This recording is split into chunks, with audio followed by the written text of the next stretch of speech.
All right. Hey, everybody. Thanks for joining today. We're going to get started in just a few moments here. Give everybody else a couple more minutes to join in.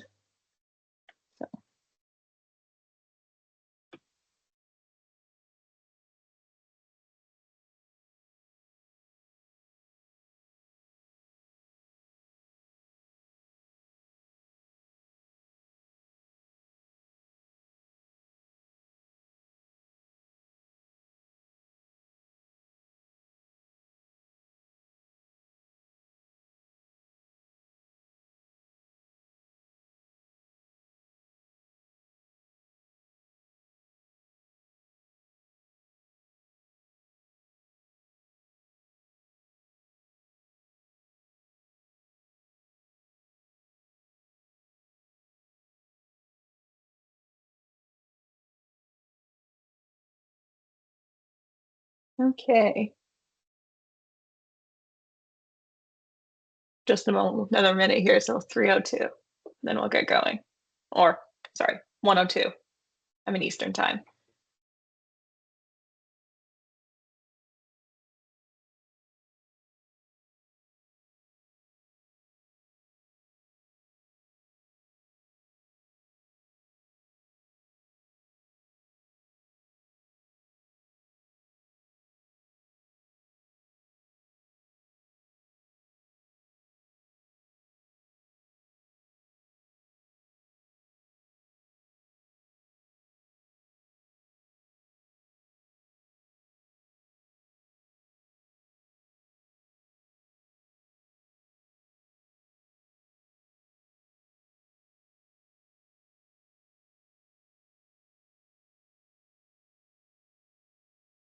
Okay, we will get started. So welcome everybody. Thank you for joining us today. Really excited to have everybody here for part one of our Inside Out Securing Your Digital Future series. This is the call is coming from inside, understanding insider threats portion of it. So this is part one. So how we're gonna go is we're gonna spend about 30 minutes in discussion, and then we're gonna have some time for Q&A and a bit of interaction at the end. And there will be a takeaway for live attendees, so definitely stick around to make sure you get to take advantage of that. Today is the last day of Cybersecurity Awareness Month. So good day to, talk about this. It's also Halloween, so insider threats are kind of spooky. So goes along with that. When most of us think about cybersecurity, we picture external hackers, but more often the real risks come from inside. Whether it's a well-meaning employee clicking the wrong link or personal habits that may bleed into work life, insider threats are one of the biggest challenges organizations face today. So on the call leading the discussion today, we have Adam and Alex, two of our cybersecurity experts here at Framewerx. Adam is our head of operations at Framewerx. He has more than 15 years experience leading IT strategy, operations, and cybersecurity initiatives. He's built a career around turning complex technical challenges into scalable, secure business systems. And at Framewerx, he oversees multiple teams driving innovation across service delivery, automation, and insider threat prevention. As well, we have Alex here. She is our CRO at Framewerx. She actually began her career in insider threat detection and response, where she learned firsthand how human behavior and data protection intersect. That foundation led her into backup and disaster recovery, and eventually into building scalable go-to-market systems for IT companies and other channel programs within the IT industry worldwide. So we're in very capable hands here today. Got the experts to talk to us about that. So with that, let's dive right in. Awesome, thanks. Yeah. Adam, do you want to start with, I'll start with you here. When you hear this phrase insider threats, what's the first thing that comes to mind? So the first thing that comes to my mind is a threat within the organization. Typically, it is not intentional. It can be as simple as someone clicking a bad link, sharing a file incorrectly, or just doing the wrong thing with good intentions. So thanks. Alex, what about you? Yeah, I mean, for me, it's whenever I hear the term insider threat, I start coming at it with questions, right? Is similar to what Adam's saying is did the person know? Is it intentional? And then if it is intentional, what's the catalyst? What's the reason? Getting into the behavior of why, sort of understanding the why behind the what to get to that motive so that you can then track to see, is it a true insider threat? Is it a mistake? Is it correctable? Or is it something that is, devastating? Okay. Oh, definitely. So then would you guys say that in general, insider threats are often just from negligent employees, lack of training, sorry, or do you often see malicious intent behind insider threats? Start. Usually people don't mean harm. No, they're usually accidental. They're either breaches on personal things leaking into the company, unsure how to share a file properly. Usually they're not met with the ill intention. About one third can definitely be intended harm, but usually about two-thirds is accidental. Yeah, and talking about the ones that are doing it for a reason. If there is an insider threat, if there is some sort of a data leak or some sort of a malicious intent behind something, again, you have to look at the motives. That's why when a lot of these investigations happen, people are working really, really close with the HR department, because if there's anything that's about to happen, if somebody is on a performance improvement plan, if somebody all of a sudden takes a bunch of files, there has to be a reason behind it. And then there's also, like Adam was saying, that sort of non-malicious, I thought I could do this because it was my intellectual property. I did this project, so I just downloaded it because I can totally use it at the next place. That happens a ton because people don't understand the rules, right? So one of those big oopsies that happens, you have no idea how many times it happens, because you can give people a survey where it says, is it okay to take a stapler from the company? And people will be like, no, no, of course not. And is it okay to take a pen? And then, people go, well, yeah, kinda. It's okay to take a pen, right? And then you go down and you say, well, is it okay to take that project that you outlined and download it? And is that yours because you did it on behalf of that company? And no, it's not okay. But a lot of these people think, oh, well, I did it. It's mine. It's my IP, right?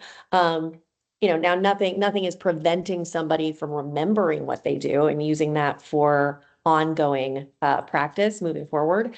And that's how people exceed in their jobs. So I'm not saying not to do that, but most people out there, and it's not their fault because they think they can do it because nobody ever educated them. And it really is an education moment where it's like, well, yeah, but you can't really do that, right? Yeah, no, definitely. That's a really good point about the intellectual property too for for in companies with projects. Oftentimes when we think about insider threats, I think most people think about sharing just data or passwords and stuff, but they don't really think about on that creative, like property side of it. That yeah, they're projects that they're doing that has their company information that is not to share.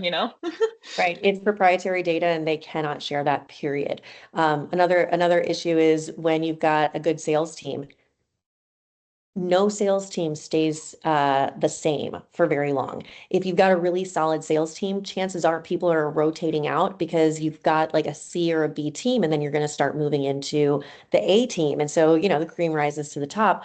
And those who can't sort of hack it, or those who find outside opportunities because maybe they're not being fulfilled in their sales organization, that's when you get into a ton of data being taken, and somebody walking across the street to a competitor and saying, yeah, you know what, I have this list. It happens every single day. I have clients all the time saying, well, I have this list. I'm like, nope, you do not. I don't have it. I haven't seen it. I can't do anything with it, right?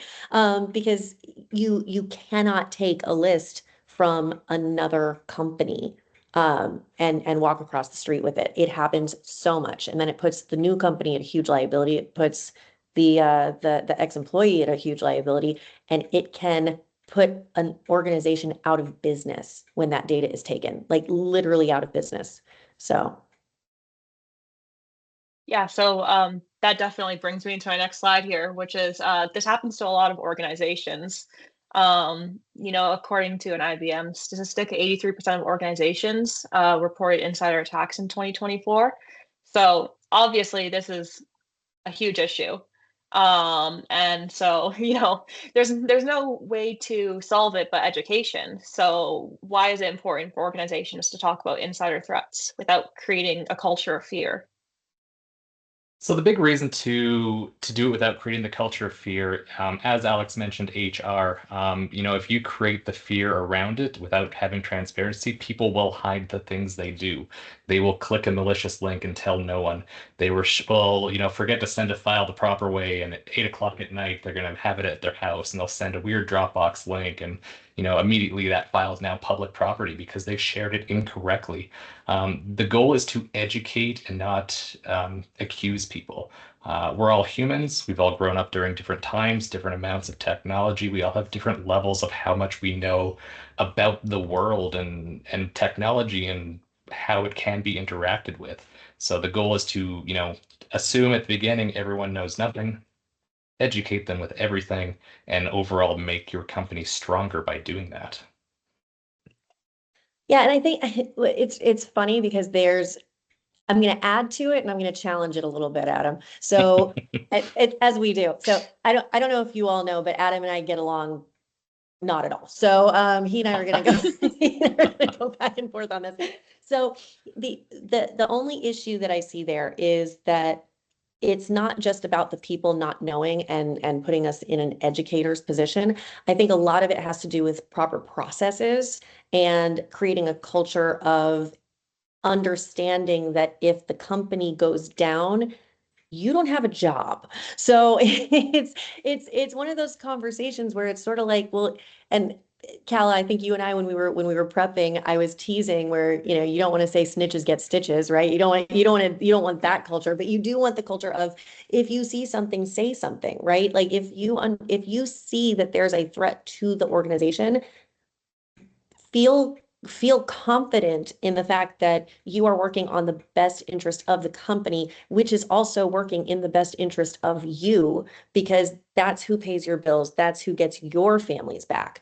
And again, that's why we do put in processes. It's just like if any of you are in the audience or technical and you're coming through saying, oh, we need a really good backup and disaster recovery plan, because what happens if our data, falls in the middle of a natural disaster or a server crashes? Well, what are you going to do if you have somebody walking away with data or somebody with an HR issue, or you do need to do some sort of a spot check investigation because sure, the majority of people are on the up and up and they don't mean anything by it, but you do have those outliers that can cause major damage. So if you don't know how to do a spot check investigation properly that protects you as well as the organization at large, and you're not doing it the proper way, sometimes those investigations are not allowed in court, and sometimes you can't even terminate somebody because it's an issue of, well, they were targeting me, right? So you have to know the processes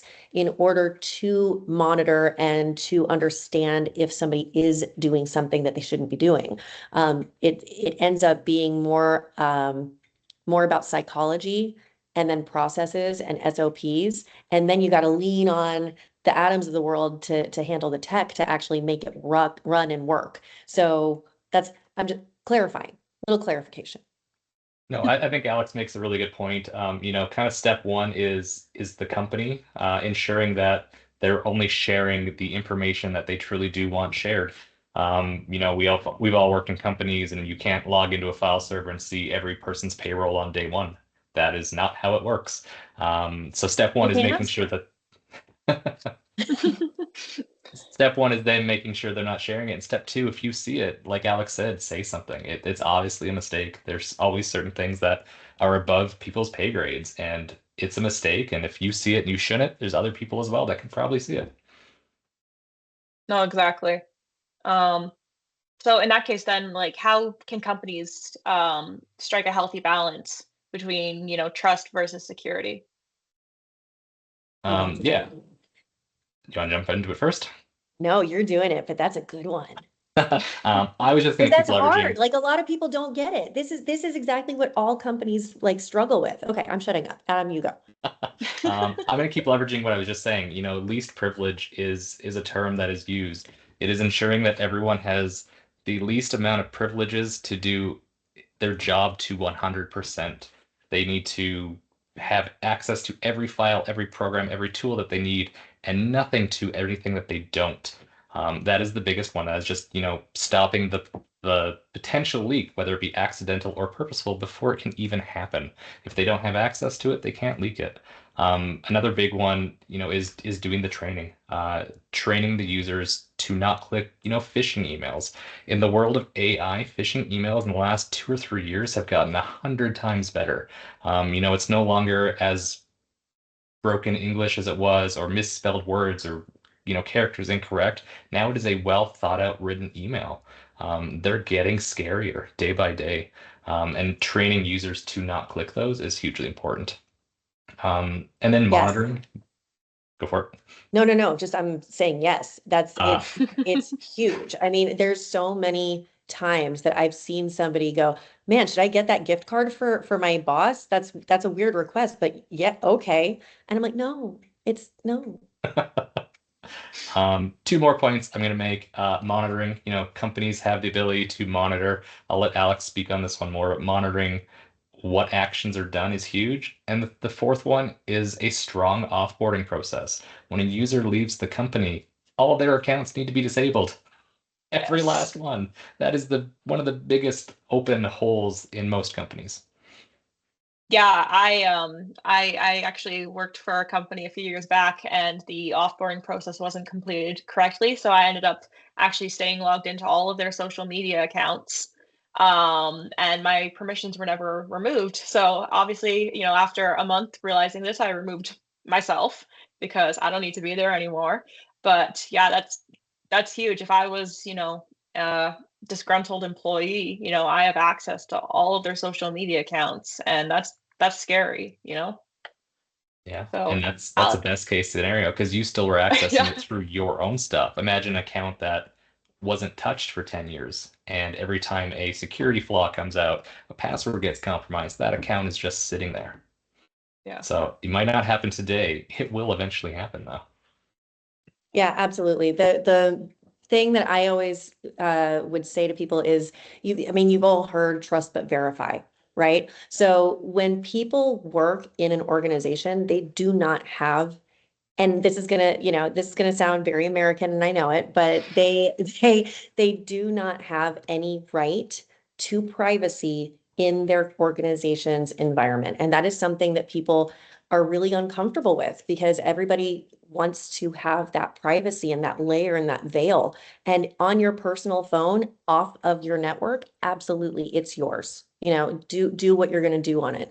But if you are on your organization's devices, or if it is BYOD and you are VPNing in to your network or to your organization's network, you do not have any privacy that really is owed to you. So it's also training people to understand that because that's a big one. And I don't think a lot of people know it. So that's really important. yeah. No, in terms of that then, so for people who are looking, to, um, do, I mean, not that you should be doing personal things at work, but maintaining that to a realm of privacy, so you're saying like, only use your own personal devices, like nothing personal over the network. That would be the best way to kind of separate that personal versus professional life then? Yeah, I mean, listen, I'm not, and when I've done these education moments for organizations, I mean, I've spoken to people at major banks, I've spoken to Uber, I've spoken to like, large technology companies, and it's everywhere, right? We understand that people are human. You have doctor's appointments, you need to talk to somebody about your kid at school. Like, we all are human, and we all have to understand that we are human. So try do your best, right? So if you've got a cell phone, make the call on your cell phone if it's allowed. If you need to step away, step away. But truly, the time for your organization while in that space is for your organization. Now that we have so many people that are working remote, and again, I'm going to bring in the psychology behind it, because really you can't talk about the technology without the psychology. You've got so many people that are they've got two jobs. They are moonlighting. You've got somebody quiet quitting. There are so many reasons for people to sort of double dip or not be transparent about what they're doing for an organization anymore, that it's really putting the organizations at a liability and at a vulnerability. And so for a vulnerability side of things, I understand that these organizations want to be really, really good to their people, but at the same time, on the other side of things, they can't be put out of business, right? So they have to have that balance, and it really is a trust but verify situation. I will say, for those sort of spot checks, depending on the culture, and it really comes down to the culture of the organization. If you are going to have a we monitor all the time environment, it is what it is. A lot of call centers are like that. There's a lot of banking institutions that have to be like that. There's insurance has to be like that, because if they have a breach, they have to prove beyond a shadow of a doubt that if that one client was breached, none of the other ones were, or else they have major fines. So some of those organizations, and if you work for any of them, verify, right? Go ask HR, go ask your tech guys if that's something that you have to adhere to. Chances are you've signed something that says that you agree and you know that you're being monitored. Then you've got the other company cultures that are like, "Whoa, hey, we're not gonna monitor our people. We trust them," and that is fine. But again, that's when you have to have sort of that corporate culture of responsibility, and you all have to be comrades in arms, or it just doesn't work. I think a good point to talking about, personal devices on the corporate network. I think flipping that as well, using a corporate device on a public network, taking your laptop to Starbucks, taking your laptop to the airport, that is something companies need to be very mindful of, because those public Wi-Fi's are one of the most breached Oh yeah. areas in the world. And again, that feeds into the half the time it's not malicious, it's just people doing stupid, forgive my language. It's just, they just don't know that's not good, and they know that they're up against a deadline. Their boss just asked for a PowerPoint presentation, they got to send it. So that's when we have to have those protocols and processes where we have a private relay or we're logging in through a VPN. So it's so important to do that nowadays, especially because after COVID, can we say that on a webinar now? Can we say COVID? Anyway, so after COVID, It'll get beeped out. We'll get I taken know. down. After that, we used to have one door that went into a building, right? And then during COVID, all of a sudden we didn't have a door, but we had a bunch of windows. And the poor tech guys, like honestly, like the poor IT team had to figure it out. And so now from a monitoring perspective and making sure that your data is not leaking, it's not even about just watching the users, it's also about tracking the data down to the file. I mean, getting super granular on that and having the security, which I'm totally teeing you up for the next webinar that I will not be a part of. But it's Thank you. but you're welcome. But it's really, really important to understand not only where your users are, what they're doing with the data, how they're accessing the data, why they're accessing the data, and then going a step further, where's the data moving? How is it moving? And it's not good enough to just have a fence around the perimeter anymore, because the perimeter literally got TNT'd. There's no perimeter anymore. Yeah. Okay, I'm off of my soapbox. So many new conversations that stem from that, but I won't. I know, I know, it's hard. I know. My brain's going. Where can we go next? Is honestly what I was just thinking. What do we want to touch on there? It's insider threat detection and response and backup and disaster recovery. People have never thought that these are sexy topics. I light up. Like it's so interesting to me, because really at the end of it, it's all why people do the things they do and what their motivations are. And it needs to be Yeah. given the respect it can, right? Because all it can be is one email saying your Netflix account password has changed to you could tank a Fortune 500 company. Like it's that simple. Yeah. All they need is a backdoor in. Yeah, and that kind of led me to the next portion here was that, our everyday actions affect everything we do. So whether we like it or not, our professional lives and our personal lives are intertwined. So if you're using that Netflix password that's been compromised for your email or something at work there, now that credential is out there, it's been breached and who knows what else they can access, from there. So I was wondering, do either of you guys have a story about a real world example that you guys have seen that led to, a serious data oversight or something, whether it be uh, currently or at a previous company or. I've got a really good one. Oh, I'm so excited. A company I used to work for um, got a malicious virus on a computer, had the ability to spread. It was caught, it was stopped. Um, and then we, being curious techs, decided to take it and put it on a USB drive, put it in a drawer. Years go by. Years go by. I had left the company, my boss left the company, this USB sat in a drawer. They hired a new IT manager. He opened a drawer. Very first thing he did was take that USB and plug it in. The company was down for 15 days. It spread throughout the entire network. It touched everything, took down the entire network. They had to restore everything from scratch. It took them 15 days around the clock. And it was because they just didn't know. They didn't, as Alex said, they didn't trust but verify. They just found a USB and decided to plug it in. And it took It's down rule an number one. entire company. This is a multi-million dollar Oh my company. gosh. And it was just that simple. And it was just Oh, because the guy was curious. Um, he had zero malicious intent. He went, oh, yeah. I wonder what the previous people were working on, and plugged it in. Zero intent, but that was his probably second day at work. He took down a company that large. Was it So his last?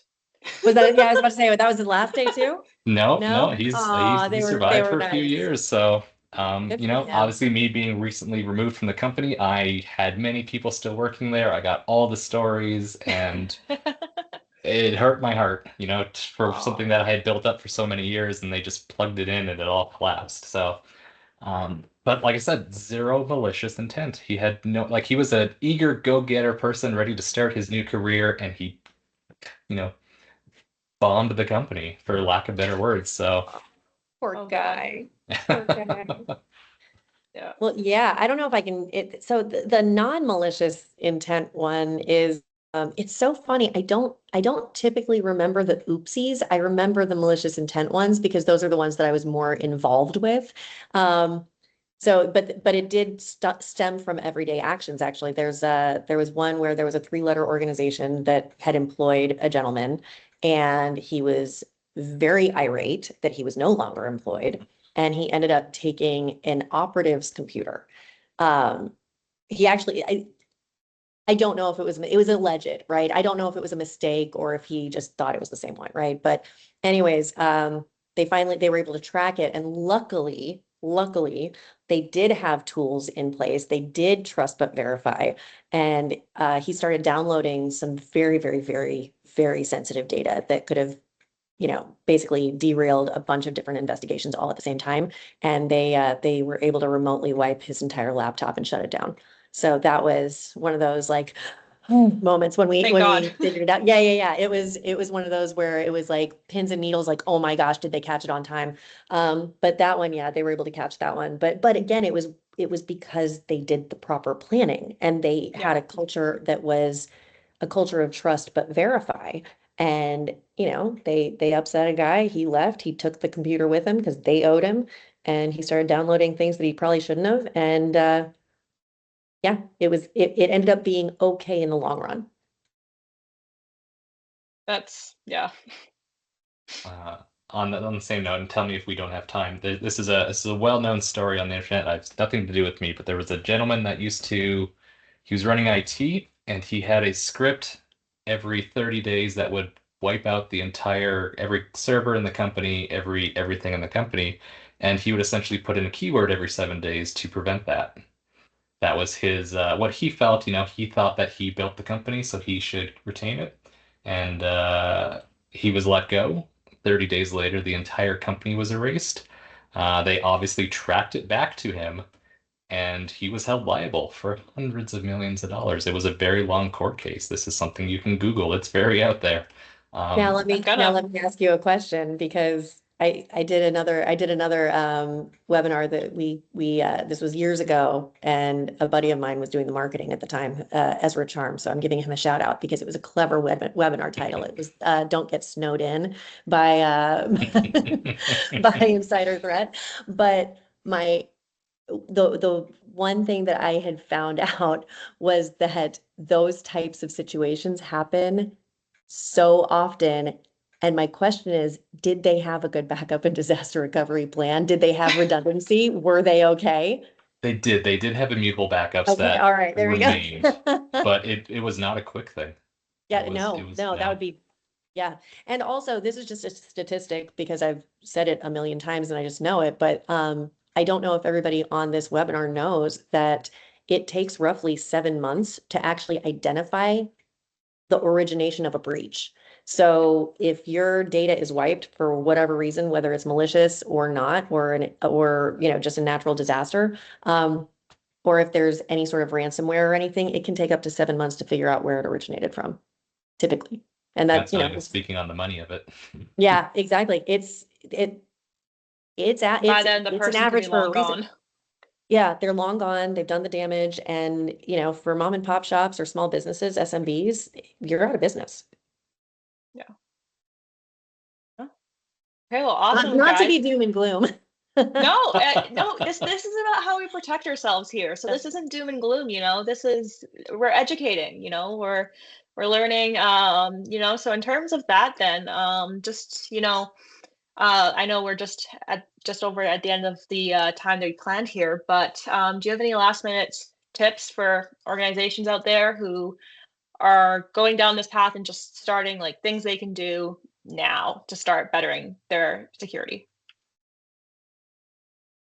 From the I'll leave people it to the point of tech to start. Yeah, I'll start with the little things. Educating users is a big one, and monitoring simple things. Monitoring, you can monitor email addresses for breaches. You can monitor passwords for breaches. So many people, so many people use the same password for their entire life. One password every single tool, and all it takes is one silly website to compromise.